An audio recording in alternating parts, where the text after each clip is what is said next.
that's what the monetary policy is after, to calm down the economy so that inflation comes down. Economy has been quite resilient, also because there has been some positive news on the supply side. So the aggregate supply has increased. We might not have some negative news there, given the geopolitics and the conflicts. So that it's additional uncertainty on the path to the 2% inflation. But regarding activity, to your question, certainly in some of the markets, we're going to continue to see deleveraging. And that's particularly true in the European markets. So in our Spanish market, we're not going to see much growth of activity.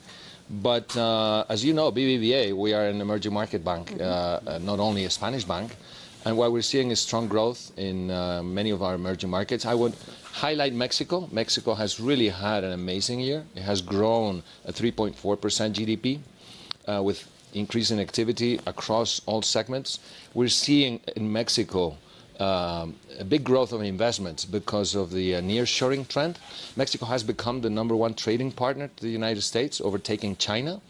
And we think that trend is going to continue also because the incentives associated with the Inflation Reduction Act also apply in Mexico, given that it's part of the same market with the U.S. Mexico-Canada Free Trade Agreement.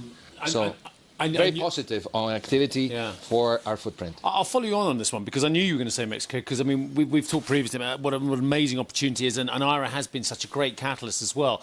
But does that make it at the whim of the US political cycle? Because we know that one of the key slogans of former President Trump when he was being elected last time was build a wall and actually not necessarily have the same kind of links with Mexico that have flourished, as you say, because of IRA especially as well and nearshoring as well. Do you think Mexico is at the whim of the political process both in the US and domestically? No, I think it's well beyond whatever happens on the political side in the US.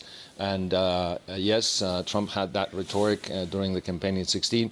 But then if you see what happened in the 4 years he was in office, Mexico had a pretty good run, and he had good relationships with the president in Mexico as well. We have elections in Mexico, by the way, not only in the U.S., but there's elections in Mexico this year. But no matter what happens on both sides of the border, we see this is an unstoppable trend. We have the trade agreement in place. Trump negotiated that trade agreement, and it's looking really good. In terms of investments, green investments, the Asian companies also want to install base in Mexico in order to supply the North American market. In terms of remittances, record levels of remittances. So all of that is, and then the demographics in Mexico are beautiful. So we're talking about 115 million people, 30 years of median age. Yeah, it sounds good, doesn't it?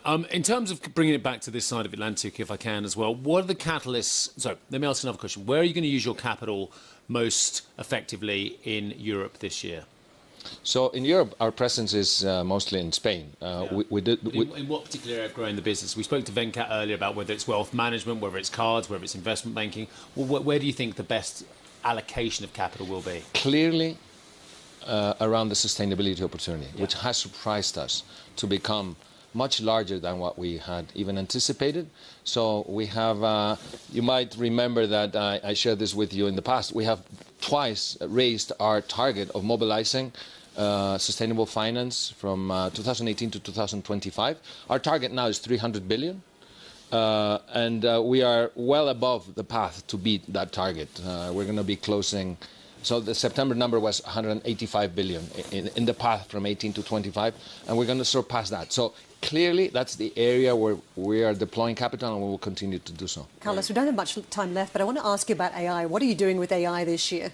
Well, AI 23 has been a year of learning. Of course, we have been using AI in the traditional sense much longer. I'm talking now the Gen AI, the large language models. We see there's a lot of potential.